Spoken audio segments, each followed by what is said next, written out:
Hello friends, welcome to my YouTube channel. आज मैं आपको पर्यावरण का लेसन प्लान बताऊंगी। जब हम टीचर ट्रेनिंग कोर्स करते हैं तो लेसन प्लान बनाना सीखना होता है। तो लेसन प्लान का फर्स्ट स्टेप होता है बेसिक जानकारी देना, जैसे विद्यालय का नाम, दिनांक, कक्षा, विषय, कालांश, प्रकरण, समयावधि। तो आज हम पर्यावरण का लेसन प्लान बना रहे हैं और हमारा टॉपिक है हमारा सौरमंडल। ठीक है, प्रकरण को अंडरलाइन करना इंपॉर्टेंट होता है लेसन प्लान के अंदर।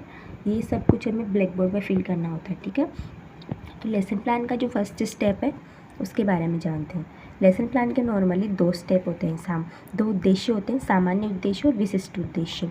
सामान्य उद्देश्य में तो सब्जेक्ट से रिलेटेड टॉपिक लिखने होते हैं और विशिष्ट उद्देश्य में टॉपिक से रिलेटेड। ठीक है, तो सामान्य उद्देश्य में हम लिखेंगे छात्रों को भूगोल विषय के प्रति रुचि उत्पन्न करना, छात्रों को भौगोलिक परिस्थितियों के अनुसार मानव जीवन को अनुकूल बनाने का ज्ञान कराना, प्राकृतिक सौंदर्य का सच्चा आनंद करना। ये हो गए हमारे सामान्य उद्देश्य। उसके बाद आता है विशिष्ट उद्देश्य। विशिष्ट उद्देश्य में ज्ञानात्मक, अवबोधात्मक, कौशलात्मक आदि अनेक प्रकार के उप उद्देश्य होते हैं। ठीक है, तो फर्स्ट है ज्ञानात्मक। ज्ञानात्मक में लिखेंगे छात्र सौरमंडल तथा आकाशीय पिंडों को जान सकेंगे, छात्र ग्रह तथा उपग्रह के अंतर को जान सकेंगे। अवबोधात्मक में छात्र सौरमंडल से संबंधित तथ्यों को समझ सकेंगे। फिर आता है कौशलात्मक। हमारा सौरमंडल नामक शीर्षक में आई विषय वस्तु को समझकर छात्र लिखित या मौखिक रूप से अपने उत्तर दे सकेंगे। इस प्रकार हमारा कौशलात्मक उद्देश्य कंप्लीट होता है। कौशलात्मक उद्देश्य के बाद में आता है अभिवर्त्यात्मक उद्देश्य। अभिवर्त्यात्मक उद्देश्य में लिखेंगे छात्र संबंधित शीर्षक के माध्यम से सकारात्मक दृष्टिकोण विकसित कर सकेंगे। ठीक है, इस प्रकार हमारा उद्देश्य कंप्लीट होता है। उसके बाद आता है सहायक सामग्री। सहायक सामग्री में हम पढ़ाते समय जो कुछ भी उपकरण का यूज़ करते हैं उनका नाम लिखना होता है यहाँ पे, जैसे प्रकरण से संबंधित चार्ट, पेपर, रोलिंग बोर्ड, चौक, डस्टर, संकेतक यानी पॉइंटर, इन सामान के नाम लिख देते हैं। फिर जो नेक्स्ट टॉपिक आता है वो है पूर्व ज्ञान। पूर्व ज्ञान में हम लिखेंगे छात्र सौरमंडल में आई विषय वस्तु के बारे में अपनी सामान्य जानकारी रखते हैं। ठीक है, उसके बाद जो नेक्स्ट स्टेप है वो है प्रस्तावना प्रश्न। प्रस्तावना प्रश्न में तारतम्यता रखी जाती है, मतलब एक क्वेश्चन दूसरे क्वेश्चन से रिलेटेड होता है, जिगजैग की आकृति में होता है ये। तो प्रस्तावना प्रश्न में दो कॉलम बनाएंगे, छात्राध्यापिका कथन और छात्र कथन। छात्राध्यापिका कथन में टीचर क्वेश्चन करता है, छात्र कथन में आंसर देता है स्टूडेंट। ठीक है, तो फर्स्ट क्वेश्चन करेंगे, ये मिनिमम 4 या 5 होते हैं। ठीक है, इससे ज़्यादा नहीं होने चाहिए। फर्स्ट क्वेश्चन है हमें प्रकाश कहाँ से प्राप्त होता है? सूर्य से। सूर्य के चारों ओर चक्कर कौन लगाता है? ग्रह। 3 ग्रहों के नाम बताइए, बुध, शुक्र, शनि, कोई भी नाम। फिर क्वेश्चन पूछेंगे बुध, शुक्र, शनि, पृथ्वी आदि किस मंडल के सदस्य हैं? बच्चे बता देंगे सौरमंडल के। फिर हम क्वेश्चन करेंगे सौरमंडल के बारे में आप क्या जानते हैं? तो समस्यात्मक उत्तर देंगे बच्चे, क्योंकि कंप्लीट उत्तर नहीं दे पाएंगे तो हम अपना उद्देश्य कथन बोल देंगे। बच्चों, आज हम सौरमंडल के बारे में विस्तार पूर्वक अध्ययन करेंगे। ठीक है, इस प्रकार हमारा प्रस्तावना प्रश्न का टॉपिक कंप्लीट होगा। फिर हम जो मेन शिक्षण बिंदु उन पे आते हैं। इस टाइप से कुछ चार कॉलम बनाने, शिक्षण बिंदु, छात्राध्यापिका कथन, छात्र क्रिया और श्याम पट्टकारी। ठीक है, तो फर्स्ट जो शिक्षण बिंदु है वह है सौरमंडल। तो हम पहले क्वेश्चन करेंगे बच्चों से कि सौरमंडल के बारे में आप क्या जानते हैं? बच्चे समस्यात्मक उत्तर दे देंगे।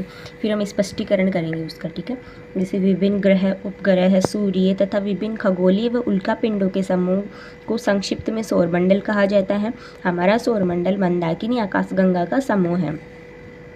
फिर बच्चे छात्र क्रिया में क्या लिखेंगे? सभी छात्र ध्यानपूर्वक सुनेंगे तथा महत्वपूर्ण बिंदुओं को नोट करेंगे। फिर जो नेक्स्ट शिक्षण बिंदु है वह है सौरमंडल का मुखिया सूर्य। तो इसमें बच्चों को बताएंगे सौरमंडल का जन्मदाता सूर्य को कहा जाता है। सूर्य एक तारा है, संपूर्ण सौरमंडल को ऊर्जा सूर्य से ही प्राप्त होती है। सूर्य को सौरमंडल का मुखिया कहा जाता है। सूर्य की ऊर्जा का स्रोत उसके केंद्र में होने वाले नाभिकीय संगलन है। सभी ग्रह निश्चित पथ पर सूर्य के चारों ओर चक्कर लगाते हैं। इस प्रकार हम सूर्य के बारे में कंप्लीट समझेंगे और इधर बच्चे ध्यानपूर्वक सुनेंगे व महत्वपूर्ण बातों को नोट करेंगे। फिर हमारा श्याम पट्टकारी। श्याम पट्टकारी में पहले प्रकरण डालेंगे, हमारा सौरमंडल, उसको अंडरलाइन करेंगे।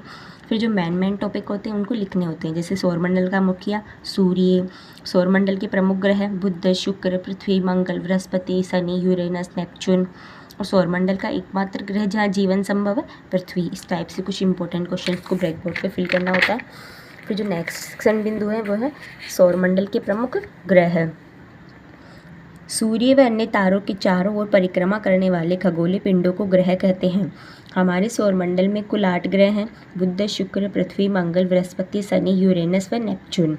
बुध सूर्य का सबसे निकटतम व छोटा ग्रह है। शुक्र सबसे गर्म व चमकीला ग्रह है। पृथ्वी एकमात्र ऐसा ग्रह है जहाँ पर जीवन संभव है। मंगल ग्रह को लाल ग्रह भी कहा जाता है। इस टाइप से कुछ सौरमंडल के बारे में डेफिनेशन देंगे। इधर बच्चे ध्यानपूर्वक सुनेंगे और महत्वपूर्ण बातों को नोट करेंगे। फिर बच्चों को अच्छे से समझाने के लिए हम चार्ट प्रस्तुत करेंगे। यह है सौरमंडल का चार्ट। इसमें स्टार्टिंग में है सूर्य, उसके बाद सबसे छोटा ग्रह बुध, इस टाइप से सारे ग्रह आ जाते हैं। शुक्र, उसके बाद पृथ्वी, फिर मंगल, फिर बृहस्पति, फिर शनि, फिर यूरेनस और फिर नेपच्यून। ठीक है, इस टाइप से सौरमंडल का चार्ट बनाएंगे। फिर उसके बाद नेक्स्ट टॉपिक आता है बोधात्मक क्वेश्चन। मिनिमम 2 या 3 क्वेश्चन किए जाते हैं, मैं यहाँ पे 4 बनाई हूँ।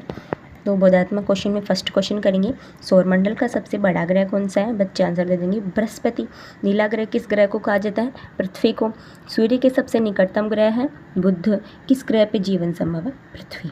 इस प्रकार बोधात्मक क्वेश्चन करेंगे। फिर मूल्यांकन क्वेश्चन की बारी आती है। मूल्यांकन क्वेश्चन में चारों प्रकार के क्वेश्चन शामिल होते हैं।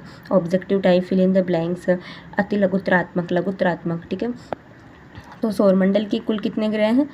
ऑब्जेक्टिव टाइप क्वेश्चन हो गया। इसमें 4 ऑप्शन दे देंगे, जो सही होगा बच्चे आंसर दे देंगे 3, 10, 8 या 12। फिर रिक्त स्थान, लाल ग्रह ब्लैंक को कहा जाता है। सबसे छोटा ग्रह डैश डैश है।